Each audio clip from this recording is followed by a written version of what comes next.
A wild leopard had no strength left but still held his leg, and then this happened. Out on a dark ranch road, a small-town officer expected a coyote. Instead, a starving leopard staggered from the shadows and collapsed at his feet. Gunfire cracked through the night, but the dying cat didn't let go. It clung to him as if begging for help. What secret was this animal carrying? Why did someone want it silenced so badly? And when the truth claws its way into the open, will protecting the innocent cost him everything or finally prove who he really is? You being here is a reminder. The quiet acts of love and kindness still matter. If you hold space for compassion, you're already part of this community. The night air hung thick and heavy over the west Texas landscape as Hollis Granger's truck bounced along the dusty road. The call had come in just as he was getting ready to clock out. Another dangerous animal sighting on the outskirts of town. After 15 years as the local animal control officer, he'd learned to take such reports with a grain of salt. Usually, it turned out to be someone's oversized dog or, at worst, a coyote searching for an easy meal. The beam of his headlights cut through the darkness as he slowed the truck, scanning the area where the caller had reported seeing the animal. His radio crackled with static, breaking the night's silence. Hollis reached over and turned it down, not wanting to spook whatever might be out there. That's when he saw it, a shape moving in the shadows, too fluid and graceful to be a coyote. Hollis's breath caught in his throat. The creature emerged into the pale moonlight, and his hands tightened on the steering wheel. A leopard. An actual leopard, its spotted coat unmistakable even in the dim light. "Lord have mercy," he whispered, carefully putting the truck in park. The big cat was moving oddly, stumbling rather than stalking. Something was wrong. Hollis had handled enough injured animals to recognize the signs of distress. The leopard's head hung low, its movements becoming more erratic with each step. Drawing on years of experience, Hollis slowly opened his door, keeping his movements deliberate and calm. The tranquilizer gun was in his hand, but something made him hesitate. The leopard wasn't acting aggressive. It was suffering. Suddenly, the night exploded with sound. The crack of a rifle shot split the air, and Hollis instinctively ducked behind his truck door. The leopard jerked violently, and another shot rang out. The beautiful creature staggered, making a sound that was half roar, half whimper. Time seemed to slow as the leopard lurched forward, covering the distance between them. In 3 faltering bounds, Hollis stood frozen, watching as the magnificent animal collapsed at his feet. What happened next defied everything he knew about wild animals. The leopard reached out with one massive paw and clutched his trouser leg. Its grip surprisingly strong for a wounded creature. More shots cracked through the night air, bullets whizzing past uncomfortably close. Hollis could hear voices in the distance, rough and angry, growing closer. The leopard's eyes met his. They were filled with pain and something else, something almost human in its pleading. "This is crazy," Hollis muttered, but his hands were already moving. Years of lifting injured dogs and handling frightened animals had given him the strength he needed. With careful movements, he slid his arms under the leopard's body, expecting resistance or aggression. Instead, the big cat remained eerily docile, though its breathing was labored. Another shot rang out, closer this time, splintering the wooden fence post next to him. Hollis didn't think, he just acted. With a grunt of effort, he heaved the leopard into the back of his truck, its weight nearly buckling his knees. The animal let out a soft moan but didn't struggle. Hollis slammed the truck's rear gate shut just as flashlight beams began sweeping the area. His heart pounding, he jumped into the driver's seat and fired up the engine. The tires spun in the loose dirt as he accelerated away, gravel pinging against the undercarriage in his rearview mirror. He could see the flashlights bobbing in the fades Darkness, and a vehicle's headlights flared to life. But Hollis knew these back roads better than anyone. He'd spent countless nights tracking down lost pets and injured wildlife on them. He took a sharp turn onto an unmarked dirt road, then another, weaving a pattern that would be impossible for anyone unfamiliar with the area to follow. The leopard in the back remained still, and Hollis found himself glancing repeatedly in the rear-view mirror, worried the beautiful creature might have died. But each time he looked, he could see the steady rise and fall of its flanks in the dim light. What have I gotten myself into? He wondered aloud, his calloused hands gripping the steering wheel tightly. Being the town's animal control officer, or dog catcher, as some folks derisively called him, had earned him plenty of criticism over the years for being too soft-hearted. He could already hear the comments. Hollis Granger, always trying to save everything that crosses his path. But this was different. Those shots weren't from hunters. Nobody hunted leopards in West Texas, and certainly not at night with high-powered rifles. The voices he'd heard had been angry, desperate. Something bigger was going on, something that made his stomach churn. With unease, the leopard shifted slightly in the truck bed, letting out a low moan that tugged at Hollis's heart. He'd been called too conscientious, too careful, too concerned with animals' welfare. But right now, with bullets still echoing in his memory and a wounded leopard in his truck, Hollis knew he'd made the only choice he could live with Dot as he drove. Through the night, taking the longest, most circuitous route he knew, Hollis couldn't shake the memory of those eyes, wild yet trusting, fierce yet vulnerable. Whatever happened next, he knew his life had just become far more complicated than any small-town animal control officer should be. The truck rumbled onward through the darkness, carrying its unlikely pair of fugitives away from the violence they'd left behind. In the back, the leopard's breathing had steadied somewhat, though Hollis could tell it was still in pain. Each bump in the road brought a small whimper from his unusual passenger, and each sound made Hollis wince in sympathy. Abandoned feed barn loomed ahead, its weathered walls barely visible in the pre-dawn darkness. Hollis steered his truck carefully around potholes, the injured leopard lying still in the cargo area behind him. Every bump on the road made him wince, worried about causing the animal more pain. Nadia Reeves' beat-up pickup was already parked by the barn's side entrance. She stepped out as his headlights swept across the building, her dark hair pulled back in a messy ponytail. Even in the dim light, Hollis could see the worry etched on her face. "You weren't kidding on the phone," she said as he pulled up. "A leopard in West Texas?" "Thanks for meeting me here," Hollis replied, climbing out of his truck. "I couldn't think of anyone else to call." They worked together to carefully transfer the unconscious leopard onto a makeshift examination table, an old door laid across. 2 sawhorses. Nadia pulled out her veterinary kit and a powerful battery-powered lamp, casting harsh shadows across the barn's interior. "This is definitely no wild animal," she muttered, gently examining the leopard's massive paws. "Look at these claw beds. Someone's done grafting work here. Amateur hour, too, from the scarring." Hollis leaned in closer. The leopard's claws showed signs of surgical modification, with uneven healing and obvious infection around the bases. Why would someone do that? "To make them bigger, more dramatic," Nadia explained, her voice tight with anger. "It's something you see in illegal exotic animal operations. They modify the animals to look more impressive." As she continued her examination, she found more evidence of captivity. Worn patches in the fur where chains had rubbed, old injection sites along the neck, and residue from tranquilizer darts. "This animal's been kept in horrible conditions," she said, checking its teeth and gums. "Malnutrition, signs of repeated sedation.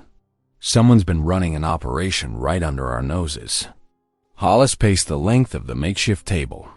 "We should call Sheriff Rourke. This is way bigger than my usual rounds.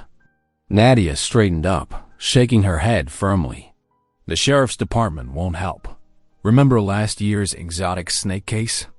They brushed it off as not their jurisdiction, and nothing ever came of it. But this is different, Hollis protested. We've got actual evidence of animal abuse, illegal procedures. And who's going to follow up on it? Nadia challenged.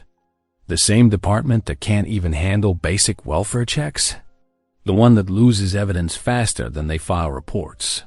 Before Hollis could respond, the sound of approaching vehicles cut through the early morning silence. They quickly killed the lamp, plunging the barn into darkness. Through gaps in the wooden walls, they watched 2 pickup trucks pull up, their headlights sweeping the area. 2 men stepped out, carrying rifles. Even in the dim light, Hollis recognized them as hands from the Pike Ranch, one of the largest spreads in the county. Dangerous animal loose in the area, one called out, his voice carrying clearly in the still air. Mountain lions been killing. Livestock. Anyone sees anything, they're supposed to report it to the ranch right away. Hollis and Nadia exchanged glances in the darkness. The story didn't match what they were seeing. The surgical modifications, the dark residue, the signs of long-term captivity. This was no wild mountain lion that had wandered onto ranch land. The ranch hands moved methodically through the area, sweeping their flashlight beams across the ground. Hollis held his breath as light filtered through the barn's walls, but the old building shadows kept their secret safe. They're covering their tracks, Nadia whispered once the men had moved far enough away. This leopard escaped from somewhere, and they're trying to make sure no one asks too many questions. Hollis looked down at the magnificent creature on there. Makeshift table, its breathing steady but shallow. He thought about the desperate way it had clutched at his leg earlier, as if seeking protection. 15 years of being dismissed as just a local dog catcher, of having his concerns about animal welfare brushed aside, crystallized into a moment of clarity. I can't just hand this animal over, he said quietly. Whatever's going on here, it's wrong. And I'm already involved whether I like it or not. Nadia squeezed his arm supportively. We need to document everything. Photos, samples, measurements. Anything that proves this animal was held captive. Because once word gets out about what you found tonight, there are going to be a lot of people trying to make this disappear. They worked quickly but thoroughly in the growing dawnlight, gathering evidence and treating the leopard's immediate injuries. Every piece of evidence they collected told the same story of cruelty, of illegal operations, and of powerful people who thought they were above the law. The sound of the ranch hands' trucks faded into the distance, but Hollis knew this was just the beginning. He'd stepped into something much bigger than himself, and there would be no easy way out. But looking at the injured leopard, he knew he couldn't walk away. Not this time. The leopard's eyes fluttered open, startling both Hollis and Nadia. They stepped back instinctively as the big cat struggled to its feet, swaying slightly. Despite its wounds, it moved with remarkable grace, limping toward the barn's open door. Let her go, Nadia whispered, placing a restraining hand on Hollis's arm. She's probably terrified, but something about the leopard's behavior didn't match that assessment. Instead of fleeing into the darkness, the cat moved a short distance away, then turned to look back at them. Its golden eyes fixed on Hollis with an intensity that made his breath catch. I don't think she's running away, he said softly. The leopard took a few more steps, then stopped again, looking back with unmistakable purpose. She wants us to follow. Hollis, that's crazy, Nadia protested, but her voice held more uncertainty than conviction. Wild animals don't. She's not wild, Hollis interrupted, already moving forward. You saw the evidence yourself. And earlier, when she grabbed my leg, it wasn't aggressive. It was like she was asking for help. The leopard led them away from the barn, moving slowly enough for them to follow at a safe distance. The first hints of dawn were painting the sky in pale grays, providing just enough light to navigate the rough terrain. They approached a concrete culvert that ran under an old county road, where recent rains had created a swift-moving stream. Suddenly, the leopard's behavior changed. She paced anxiously at the culvert's entrance, making small distressed sounds unlike anything Hollis had ever heard from a big cat. Then he heard it, a high-pitched cry barely audible above the rushing water. "There's something down there," he said, dropping to his knees beside the culvert's opening. The beam of his flashlight revealed a rusted metal grate about 15 feet in, and behind it, his heart nearly stopped. A tiny leopard cub, barely keeping its head above the rising water. "Oh my God," Nadia breathed, crouching beside him. "The water's rising fast. We have to get it out." Hollis didn't hesitate. He shed his jacket and began crawling into the culvert, the cold water immediately soaking through his clothes. The mother leopard watched intently but made no move to stop him. "Be careful," Nadia called after him. "That current's stronger than it looks." She was right. Even on his hands and knees, Hollis could feel the water pushing against him with surprising force. The cub's cries grew more desperate as he approached, its small paws scrabbling at the grate that trapped it. Reaching the grate, Hollis could see it was badly rusted where it met the concrete walls. He braced himself as best he could and pulled, but the metal refused to budge. The water was rising faster now, already reaching the cub's chin. "It's stuck," he shouted back to Nadia. "Need something to pry it loose." Nadia disappeared from view, returning moments later with a tire iron from her truck. She slid it carefully down the culvert to him, the metal scraping against concrete. Hollis wedged the tire iron into a gap, where the rust was worst, and threw his whole weight against it. Pain shot through his shoulders as he strained against the unyielding metal. The cub's cries were growing weaker, more desperate. Suddenly, the current caught him wrong. His feet slipped, and for a heart-stopping moment, he thought he would be swept away. But his grip on the tire iron held, and he used the momentum to put even more force into his effort. With a screech of tearing metal, the grate finally gave way. Hollis barely had time to brace himself before the rush of water tried to drag both him and the cub deeper into the culvert. He grabbed the tiny leopard one hand, clutching the tire iron with the other, and began the difficult task of crawling backward against the current. Nadia's hands found his legs, helping to pull them both to safety. As soon as they were clear, the mother leopard was there, nosing her cub anxiously. The little one was shivering but apparently unhurt, pressing close to its mother's warmth. Hollis sat back, soaked and shaking, watching the reunion. The mother leopard turned to him then, and just as she had done earlier in the night, pressed her head against his leg. This time, though, the gesture was gentle, almost affectionate. "Now I understand," he said softly, careful not to make any sudden moves. "You weren't just asking for help for yourself. She knew," Nadia said, wonder in her voice. "She knew you would help her baby too." She knelt beside him, keeping her movements slow and non-threatening. "Animals can sense good hearts, Hollis. Everyone in town might dismiss you as just a dog catcher, but this mama knew better." The weight of responsibility settled more firmly on Hollis's shoulders as he watched the two leopards. This wasn't just about protecting one injured animal anymore. Now there were two lives depending on him, two lives that someone had tried to end with bullets in the darkness. The mother leopard's trust in him wasn't random. It was a plea for protection, not just for herself but for her cub. "We need to get them somewhere safe," he said, pushing himself to his feet despite his exhaustion. "Someone's looking for them, and they'll be back." The mother leopard seemed to understand. She picked up her cub by the scruff of its neck and waited, watching them expectantly. This time, when Hollis moved toward his truck, she followed without hesitation, carrying her precious burden. As the sun crept higher in the Texas sky, Nadia hunched over her laptop in the feed barn's dim interior.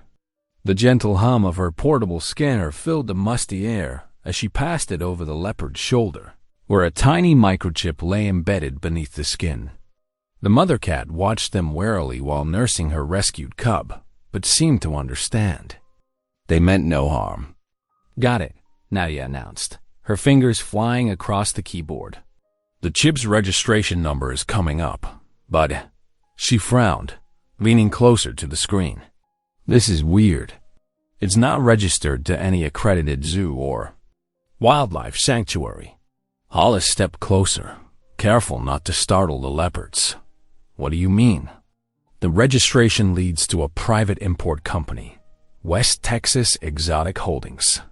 Nadia's voice grew tighter as she dug deeper. "And guess who owns it? Kavanaugh Pike." The name hit Hollis like a physical blow. Everyone knew Pike, the wealthy rancher who owned half the county. His massive property sprawled across thousands of acres, most of it behind high fences and security gates. "Pike," Hollis repeated slowly. "The same Pike who hosts those exclusive hunting parties for rich clients." "Exactly." Nadia turned the laptop so he could see. "According to these records, he's imported dozens of exotic animals in the past 5 years. Lions, tigers, leopards." Her voice trailed off as the implication sank in. Hollis reached into his jacket pocket and pulled out the dart he'd found embedded in his truck tire earlier. The custom craftsmanship was unmistakable, hand-machined. Aluminum with distinctive orange fletching. "I've seen these before," he said grimly. "Pike uses custom ammunition for all his hunting gear. Claims it's more sporting that way. You think he's running some kind of illegal hunting operation?" Nadia's eyes widened. "Using imported exotic animals as targets? It fits." Hollis began pacing, his boots scuffing against the concrete floor. "The botched claw grafts we found. They were probably meant to make the hunt more exciting. And the tranquilizer residue suggests they drug the animals before releasing them, giving their clients an easier shot." The leopard mother raised her head, as if sensing their growing agitation. Her golden eyes followed Hollis's movements, while her cub nursed contentedly. "We need to report this," Nadia insisted. "With the microchip evidence and that dart, surely. The sheriff would have to investigate." Hollis's bitter laugh echoed in the barn. "Sheriff Dale Rourke? Take a look at his campaign office sometime. Pike's name is right there on the donor wall in gold letters. Probably paid for half the building." "You're saying the sheriff is involved?" "I'm saying Pike owns this county, and Rourke knows which side his bread is buttered on." Hollis stopped pacing and leaned against a support beam. "Remember those ranch hands who came looking earlier? They weren't just random workers. They were testing us, seeing if we'd buy their story about a dangerous escaped animal." Nadia closed her laptop with a sharp snap. "So what do? We can't just let them get away with this." "No," Hollis agreed quietly. "We can't." He walked over to kneel beside the leopard mother, who watched him with those knowing eyes. "But we're going to have to be smart about it. The system that's supposed to protect these animals is working for the people who want to hunt them instead." The weight of their discovery settled over the barn like a heavy blanket. Outside, the morning sun continued to climb, casting long shadows through the dusty windows. Inside, 2 people and 2 leopards found themselves caught in a web of corruption and cruelty that stretched far beyond what any of them had imagined. Hollis stood up slowly, his jaw set with determination. "First thing, we need is documentation, photos, videos, anything that proves what Pike is doing. Then we need to find someone outside the local authority structure who'll listen. I might know someone," Nadia offered. "A federal wildlife agent I met during my internship. She investigates trafficking cases." "Good," Hollis nodded. "But we'll have to be careful. If Pike realizes we're onto him, He didn't need to finish the sentence. The bullet holes in his truck told that story clearly enough. They both jumped at the sound of tires on gravel outside. Hollis moved quickly to the barn's side window, staying in the shadows as he peered out. A familiar white SUV with official markings rolled past slowly, one of the sheriff's department patrol vehicles. "They're watching us," he said softly. Rourke must have put his deputies on alert after those ranch hands reported back. Nadia joined him at the window, her shoulder brushing against his as she watched the vehicle disappear around the bend. "We're in real danger here, aren't we?" "Yeah," Hollis admitted. "But so are they." He gestured toward the Leopard mother and cub, "and I made them a promise when I pulled them into my truck last night. I aim to keep it." The big cat blinked slowly at him, and in that moment, Hollis felt the full weight of his decision. He'd stepped into something much bigger than his usual animal control duties, something that could cost him everything. But looking at the wounded mother protecting her cub, he knew he couldn't walk away. The corrupt system that had failed these magnificent creatures was about to meet something it hadn't counted on: a small-town animal control officer with a conscience and the determination to see justice done, no matter the cost. Nadia's discovery of the import company sent a chill down Hollis's spine. He pulled out his phone and dialed a number he rarely used, that of Eli Kincaid, the state game warden. After explaining the situation in careful detail, Hollis was relieved when Kincaid agreed to meet them down an hour later. Kincaid's green truck pulled up to the feed barn. The warden stepped out, his weathered face set in careful lines. "Show me what you've got," he said simply. Inside, Kincaid examined the leopards from a safe distance, his experienced eyes taking in every detail. "These are definitely captive-bred animals," he confirmed. "And those claw grafts, that's a signature of illegal fighting rings or canned hunts. We need to move them," Nadia insisted. "This barn isn't safe anymore." Kincaid nodded slowly. "I know a place, an old cistern out by the Miller Creek watershed. It's hidden, defensible, and has a reliable water source." They worked quickly to prepare for transport. Hollis backed his truck up to the barn door, while Nadia prepared a mild sedative for the mother leopard. The big cat seemed to sense their urgency and allowed them to work, keeping her cub close. With the leopards safely loaded, they formed a small convoy. Hollis's truck in the lead, followed by Nadia in her car, with Kincaid bringing up the rear. The cistern proved to be perfect, a concrete structure half buried in the hillside, screened by thick mesquite. "We need evidence," Kincaid said once the cats were settled. "Suspicions aren't enough. Pike's got too many friends in high places." Hollis pulled out a bag of trail cameras. "Already thought of that. We can plant these along Pike's fence line, catch his operation in action." They spent the next 2 hours setting up the cameras in strategic locations, carefully concealing them in the brush. The Texas sun beat down mercilessly as they worked, but determination drove them forward. It was on their way back that everything went wrong. The black pickup seemed to materialize from nowhere, roaring up behind Hollis's truck on the narrow ranch road. Nadia was following in her car, with Kincaid several minutes behind dealing with a gate. The pickup slammed into Hollis's rear bumper. The impact sent his truck fishtailing, tires struggling for grip on the loose gravel. Nadia swerved to avoid the collision, her car skidding dangerously close to the drainage ditch. "Hold on," Hollis shouted to Nadia through his open window. He fought the wheel as another bone-jarring impact rocked the truck. The third hit was devastating. The pickup struck at an angle, sending Hollis's truck into an uncontrollable spin. The world became a blur of dust and sky as the vehicle rolled, metal screaming against rock. When it finally came to rest on its side, an eerie silence fell. Hollis hung suspended in his seatbelt, blood trickling from a cut on his forehead. Through the spider-webbed windshield, He could see Nadia's car had also gone off the road, though it remained upright. "Nadia," he called out, his voice hoarse. "Nadia, are you okay?" "I'm here," she answered shakily. "I can move." A glint of sunlight on metal caught Hollis's eye, a rifle barrel in the brush. "Stay down," he yelled. "There's a shooter." They crawled from their vehicles, using them as cover.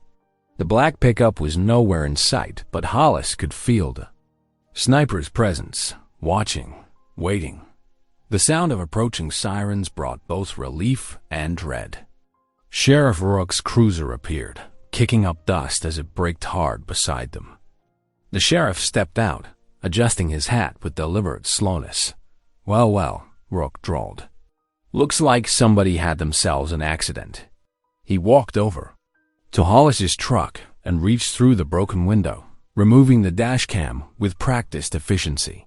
"You really ought to be more careful, Granger. These roads can be treacherous."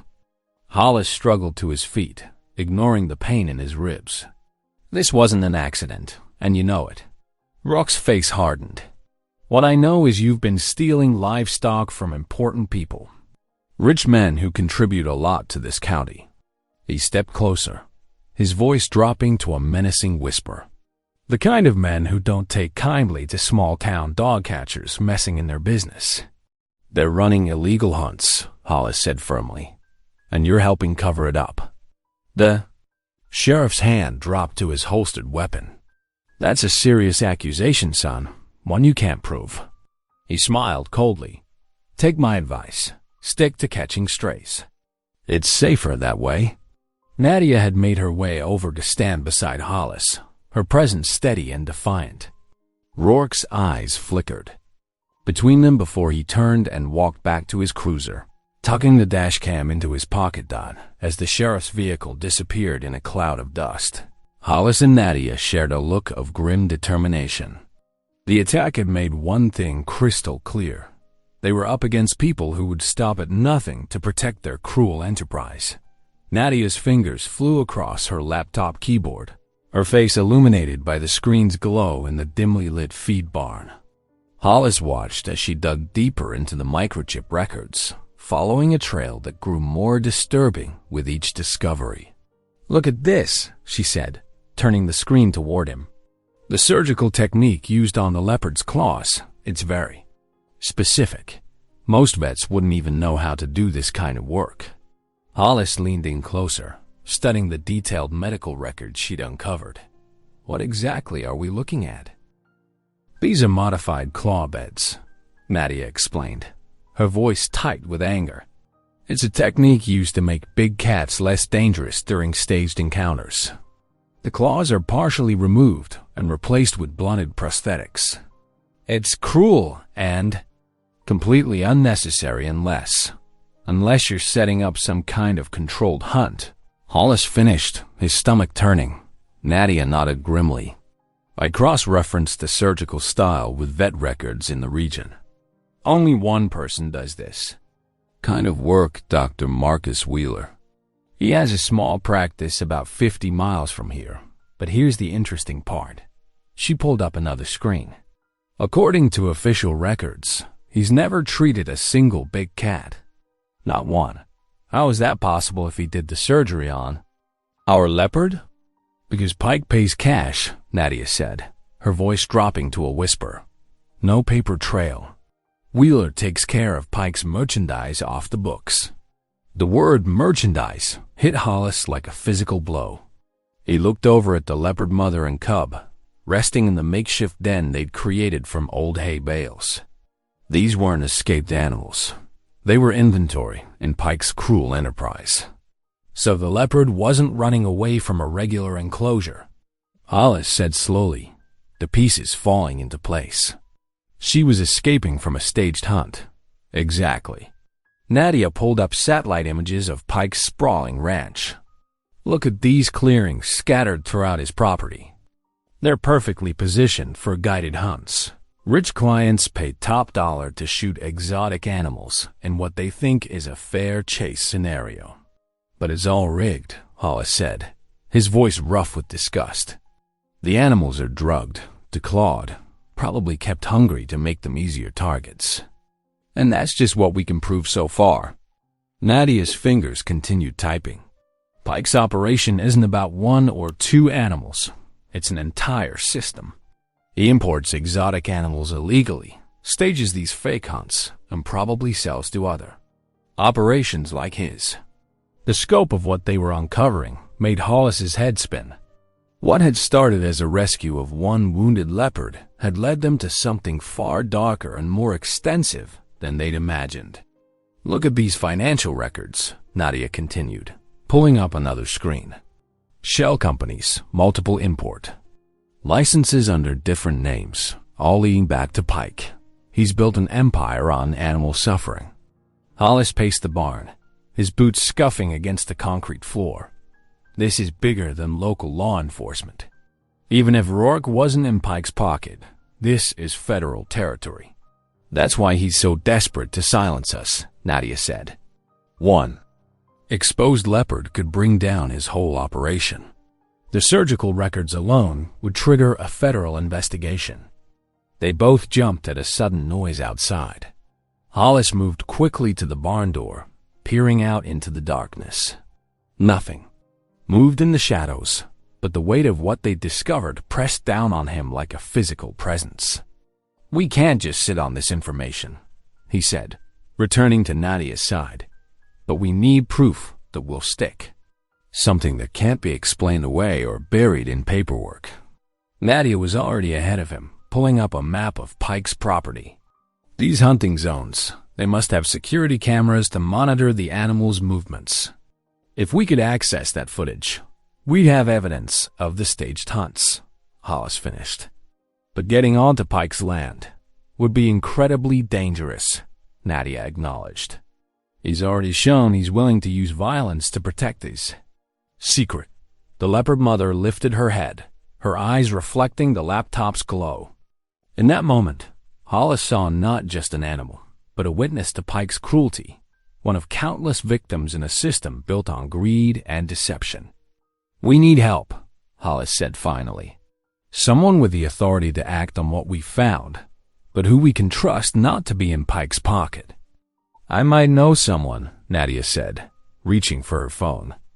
A federal wildlife agent I met during my internship. She specializes in trafficking cases.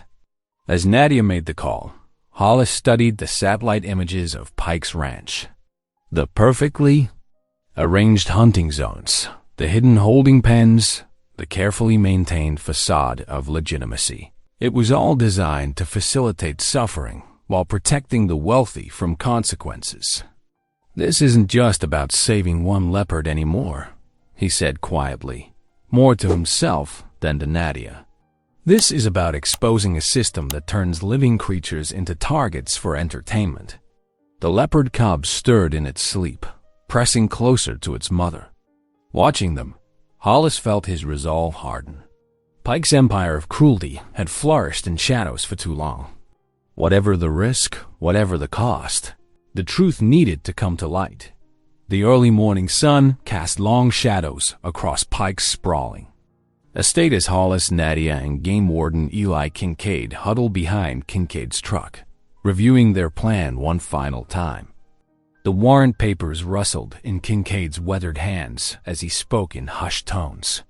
Remember, this warrant only works if we catch them in the act. Kincaid stressed, his salt and pepper stubble catching the light. No premature moves. We need solid evidence of illegal animal transfers. Hollis nodded, adjusting the tiny camera. Hidden in his work shirt button. How long before your backup arrives? 20 minutes after I send the signal, Kincaid replied. You two need to get that footage and get out clean. Nadia double-checked her own hidden camera, disguised as a pen clipped to her collar. The demonstration scheduled for 10 o'clock. Pike showing off his problem animal containment methods to potential clients. They'd spend days preparing their cover story. Hollis would pose as a local animal control consultant, with Nadia as his veterinary assistant, both supposedly interested in Pike's humane capture techniques. The irony of the lie made Hollis's stomach turn taut as they approached the main gate. Hollis gripped the steering wheel tighter. A guard checked their credentials, the fake IDs Kincaid had procured through official channels, and waved them through. The gravel crunched under their tires as they followed signs to the demonstration area. Pike stood near a temporary arena, holding court among a small group of well-dressed individuals. His expensive ranchwear gleamed with custom silver details, a stark contrast to his sun-reddened face. He turned as Hollis and Nadia approached, his cold eyes assessing them. "Ah, our local experts," Pike announced, his voice dripping with false warmth. "Welcome to a true demonstration of wildlife management." Hollis forced a pleasant expression. "Wouldn't miss it. Your methods are legendary in the region." They joined the small crowd as Pike's handlers began their presentation. Through careful observation, Hollis spotted the hidden staging areas, where animals were kept before release. His heart nearly stopped when he glimpsed the mother leopard in one of the holding pens, pacing anxiously. "Notice how we can direct the animal's movement," one handler explained, holding up a scent-marked cloth. Hollis recognized it immediately. They were using the cub's scent to manipulate the mother's behavior. Nadia pressed closer to Hollis, her voice barely a whisper. "They're going to use her maternal instinct against her. Make her look aggressive when she's just searching for her baby." Pike's clients nodded appreciatively, completely unaware of the cruel deception. Some took notes. Others filmed with their phones. Each moment was captured by Hollis and Nadia's hidden cameras. When Pike led the group to examine another area, Hollis and Nadia quietly slipped away toward the holding pens. They found the cub in a small cage, frightened but alive. Nadia quickly picked the lock while Hollis kept watch. "Almost got it," Nadia whispered, her hands steady despite the pressure. The lock clicked open just as shouts erupted from the demonstration area. The mother leopard had broken free of her handlers, whether by accident or design. The ensuing chaos was exactly what they needed. Hollis scooped up the cub while Nadia triggered the estate's alarm system, their agreed-upon signal to Kincaid. They rushed toward their predetermined exit route, the cub secure in Hollis's arms. Behind them, vehicles started up and voices shouted orders. Through his earpiece, Hollis heard Kincaid's calm voice. "Backup is inbound. 10 minutes. Get to the rendezvous point." They ducked through a maintenance gate, hearts pounding as they made their way to the hidden vehicle they'd stationed earlier. The sounds of confusion from Pike's estate grew distant as they drove away, the cub safely hidden under a blanket.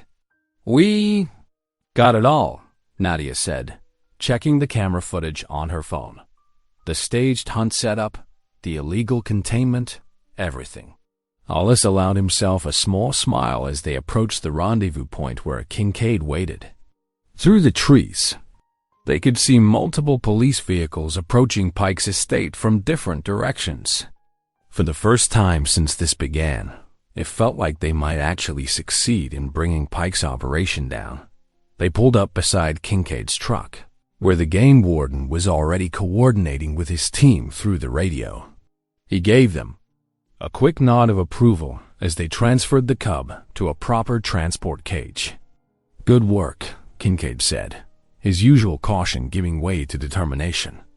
"This evidence, combined with what my teams find during the raid, it's exactly what we needed. Pike won't be able to buy his way out of this one." Victory seemed within their grasp until the first whiff of smoke reached Hollis's nostrils. The acrid scent made him snap his head up from the camera he'd been using to document the animal cages. Through the growing haze, he caught sight of Pike's figure in the distance, backlit by spreading orange flames. "Nadia," Hollis shouted, his heart pounding. "He's setting the grass on fire." The dry summer heat had turned the surrounding grassland into perfect kindling. Flames raced across the parched earth with frightening speed, forming a ring of fire. Around the animal pens, thick black smoke billowed upward, choking the air. Nadia rushed to the leopard's cage, her eyes wide with panic. "We have to get them out." The mother leopard paced anxiously in her enclosure, her singed fur already showing spots of ash. Her cub mewed pitifully from the neighboring pen. The heat grew more intense with each passing second, making it harder to breathe. Hollis fumbled with the heavy padlock on the leopard's cage, his hands shaking as sweat dripped into his eyes. The metal was already hot to the touch. Come on," he muttered, fighting with the stubborn mechanism. The roar of the fire grew louder, drowning out all other sounds. Smoke stung their eyes and burned their lungs. Nadia pulled her shirt over her nose, coughing violently. "Hollis, we need to hurry." With desperate strength, Hollis grabbed a nearby metal pole and smashed it against the lock repeatedly. The fourth blow finally shattered it. The leopard burst from the cage the moment it opened, but instead of fleeing, she turned toward her cub's enclosure. "The equipment," Nadia cried out, reaching for their cameras and evidence bags. But a sudden surge of flames swept through, forcing her back. Their carefully gathered proof went up in smoke as the fire consumed everything in its path. The heat became unbearable. Hollis's lungs felt like they were filling with razor blades. He could barely see through the thick smoke, but he heard the leopard's determined growls as she pawed at her cub's cage. Working purely by touch now, he fumbled with the second lock. "This way," Nadia shouted, her voice hoarse. She had found a gap in the flames, where the wind had pushed the fire back slightly. The mother leopard, her fur now streaked with soot, suddenly darted forward through the opening. Her cub followed close behind once Hollis managed to break the second lock. They stumbled through the inferno, half blind and choking. Hollis gripped Nadia's hand tightly as they followed the leopard's path. The animal's instincts proved true. They were leading them to safety through the least dangerous route. After what felt like hours, it must have been only minutes, they broke through the wall of smoke. Clean air had never tasted so sweet. They collapsed onto the ground, coughing and gasping, their clothes and hair singed, faces streaked with ash dots through blurry eyes. Hollis watched the mother leopard and her cub disappear into the brush. Behind them, Pike's laughter carried across the burning field. Their cameras, documents, and all physical evidence of his crimes had been reduced to ashes. "Everything's gone," Nadia whispered, her voice raw from smoke.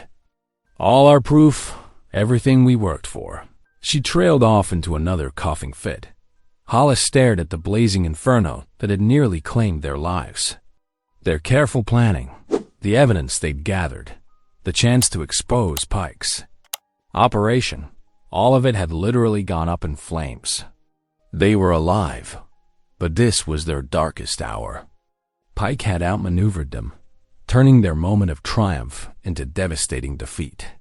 The sound of fire trucks wailed in the distance, but Hollis knew they were too late to save anything of value. He helped Nadia to her feet, supporting her ass. They limped away from the scene. Their clothes were scorched, their lungs burned, and their spirits were crushed. Pike had won this round, and he'd made sure they understood just how far he would go to protect his empire. The evening wind carried whispers of an approaching storm as Hollis sat in his truck, watching the sun sink below the horizon. His hands trembled slightly as he dialed Sheriff Rourke's number. This was their last chance to catch Pike, and everything hinged on playing to the man's twisted pride. "Sheriff?" "It's Hollis Granger." He kept his voice steady despite his racing. "Hart, look, I know we've had our differences, but I've got information about that leopard you might want to hear." A pause stretched across the line before Rock's gruff voice answered, "I'm listening." "That cat's been spotted near the old riverbed. My trail cameras caught her moving through there just before dawn each morning." Hollis felt sick using the leopard as bait, but he knew Pike wouldn't be able to resist such perfect staging for his hunt. Rourke's breathing changed subtly. "That's so? And you're telling me this why? Because I'm tired of fighting this losing battle. Maybe it's better to. Let the proper authorities handle it. Hollis layered his words with defeat, knowing they would reach Pike within the hour. After hanging up, Hollis drove to meet Kincaid and his team at their designated spot near the riverbed. The game warden was setting up the last of their hidden cameras, his movements precise and controlled. Cameras are rolling, Kincaid confirmed, adjusting his body mic. But Hollis, if this goes wrong, I know. Hollis checked his own wire, concealed beneath his jacket. But Pike won't be able to resist the perfect shot. Dawn, first light, the majestic cat crossing the open ground. It's exactly the kind of theatrical nonsense he sells to his clients. They worked through the night, positioning themselves strategically around the riverbed. The approaching storm brought gusts of wind that bent the tall grass, perfect cover for their operation. By 4 a.m, dark clouds had gathered overhead, and the first rumbles of thunder rolled across the sky. Hollis crouched in his hiding spot, watching headlights approach through the pre-dawn gloom. 2 vehicles, Pike's custom truck and Rourke's patrol car. His pulse quickened as he saw Pike emerge, carrying his signature custom rifle with gold inlay on the stock. Perfect morning for it. Pike's voice carried on the wind, full of smug satisfaction. The storm will drive her right to us. Rourke stood nearby, shifting uncomfortably as Pike set up his shooting position. Just make it clean, Kavanaugh. Number. Mess. Through his binoculars, Hollis could see Pike's cold smile. Oh, it'll be clean all right. Nothing but the best for my client's videos. This footage will sell for a premium. The storm drew closer, lightning flickering in the distance. Hollis checked his watch. 5:45 in the morning. Dawn was breaking, painting the clouds in shades of gray and purple. Right on cue, movement caught his eye. The Leopard was approaching, her powerful form ghosting through the tall grass. Hollis's heart clenched. He had to time this perfectly. Pike was already sighting down his rifle, testing the wind. The Leopard moved closer to the riverbed, exactly where they'd predicted she would cross. Thunder cracked overhead as Hollis made his move. He rose from his position and walked deliberately into Pike's line of fire, positioning himself between the hunter and his prey. Through the scope, Pike would see him clearly. No chance to claim it was an accident. What the hell? Pike snarled, lowering his rifle slightly. Granger, get out of my shot. No. Hollis stood his ground, rain beginning to fall around him. This ends now, Pike. Rourke. Pike shouted. Get him out of there. But the sheriff didn't move. He was staring at the multiple red dots that had appeared on Pike's chest. Laser sights from Kincaid's concealed team. Kavanaugh Pike. Kincaid's voice boomed through a megaphone. You are surrounded by state law enforcement. Lower your weapon. Pike's face contorted with rage as he realized the trap. His finger tightened on the trigger. The rifle still pointed in Hollis's direction. You think you can stop me? I own this county. Not anymore, Hollis said firmly, even as rain soaked through his clothes. Every word you've said is recorded. Every move you've made is on camera. It's over. Lightning flashed again, illuminating the scene in stark relief. Pike with his rifle, Rourke backing away with his hands raised, the Leopard watching from the safety of the grass, and Hollis standing tall despite the fear coursing through his veins. The storm had broken, and with it, Pike's reign of terror was about to end. The sky split open with a deafening crack, releasing a torrent of rain that transformed the quiet riverbed into a churning mass of muddy water. The sudden deluge caught everyone off guard, but Pike recovered first, his rage overwhelming his judgment. His fingers squeezed the trigger. The shot went wide as the Leopard, moving with lightning speed, clamped her powerful jaws around Pike's leg. He screamed, the sound lost in another thunderclap as she dragged him toward the swelling waters. His custom rifle fell from his hands, landing in the mud with a wet thud. "Help me!" Pike shrieked, his usual composure shattered as the big cat pulled him inexorably toward the flood. Rourke reached for his service weapon, but Hollis was already moving. He tackled the sheriff with all his strength, driving them both into the sodden ground. They wrestled in the mud, rain pelting their faces, until Kincaid's team swarmed in from their hidden positions. "State law enforcement! Freeze!" Multiple voices shouted over the storm. Officers in tactical gear surrounded them, weapons drawn. Two grabbed Rourke, wrenching his arms behind his back while Hollis rolled away, gasping for breath. The sheriff's face was a mask of defeat as the handcuffs clicked into place. Pike was still struggling with the Leopard, who had released his leg but now stood between him and any chance of escape. Blood mixed with rain where her teeth had torn through his expensive boots. He tried to crawl away, but three officers converged on him, securing his hands behind his back. "You're under arrest for wildlife trafficking, conspiracy to commit murder, and attempted murder," Kincaid announced, his voice carrying despite the storm. "Among other charges we'll be adding once we process all the evidence." Through the curtain of rain, Hollis spotted movement. The leopard cub had emerged from its hiding place, bounding toward its mother. Together, they scrambled up the riverbank to safer ground, their powerful bodies sleek with rain. They paused at the top, the mother's eyes meeting Hollis's for a moment that seemed to stretch into eternity. Then they turned and disappeared into the storm-swept landscape. Finally, Nadia appeared at Hollis's side, helping him to his feet. She was soaked through, but grinning. "We did it," she said, squeezing his hand. "We actually did it." Pike was being led to a waiting vehicle, his usual aristocratic bearing gone. "This isn't over, Granger," he shouted over his shoulder. "I'll own you when this is done." "No," Hollis said quietly, watching as the man who had terrorized so many was forced into the back of a police car. "It's been over for a while. You just didn't know it." In the days that followed, the full scope of Pike's operation came to light. The recordings from that morning, combined with evidence gathered over weeks of surveillance, exposed a network of illegal exotic animal trafficking that stretched across state lines. Rourke's complicity was laid bare through financial records showing years of payoffs, disguised as campaign contributions. 1 week after the arrests, Hollis sat across from Kincaid in the game warden's office, still processing everything that had happened. "We need people like you," Kincaid said, sliding a folder across his desk. "The State Wildlife Crimes Unit has an opening.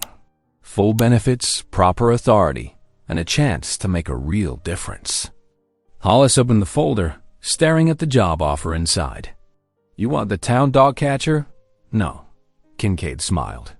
"We want the man who brought down Kavanaugh Pike's empire and exposed corruption in local law enforcement. The man who risked his life to save those leopards and prove that justice matters more than money." Before Hollis could respond, there was a knock at the door. Nadia entered, carrying 2 cups of coffee. She had been spending more time at the wildlife office lately, helping document evidence for the case. "Have you asked him yet?" she said, handing Hollis one of the cups. "Just did," Kincaid replied, giving him a moment to think it over. Hollis looked at Nadia, seeing in her eyes the same passion for protecting the vulnerable that had drawn them together through this ordeal. Their relationship had deepened through shared danger and purpose, growing into something neither had expected but both now treasured. "I'll take it," Hollis said, reaching for Nadia's hand. "On one condition, I want to establish a local rehabilitation center for rescued exotic animals.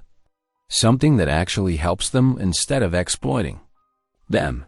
"I think that can be arranged," Kincaid nodded, "especially with a qualified veterinarian involved." He glanced meaningfully at Nadia, who beamed. Outside the office window, spring rain fell softly, Nothing like the storm that had marked Pike's downfall. Hollis thought about how far he'd come from being dismissed as just a local dog catcher. He had found his true calling, brought down a criminal empire, and in the process, found someone who shared his heart for protecting those who couldn't protect themselves. Sometimes, Nadia said, squeezing his hand, it takes someone seeing injustice where others see profit to make real change happen. Hollis squeezed back, knowing that while one chapter of his life was ending, another was just beginning, one filled with purpose, partnership, and the promise of making a difference in the world he'd fought so hard to protect. Thank you for watching. If even one moment stayed with you, don't forget to subscribe. I'll be here tomorrow with another story that speaks to the heart.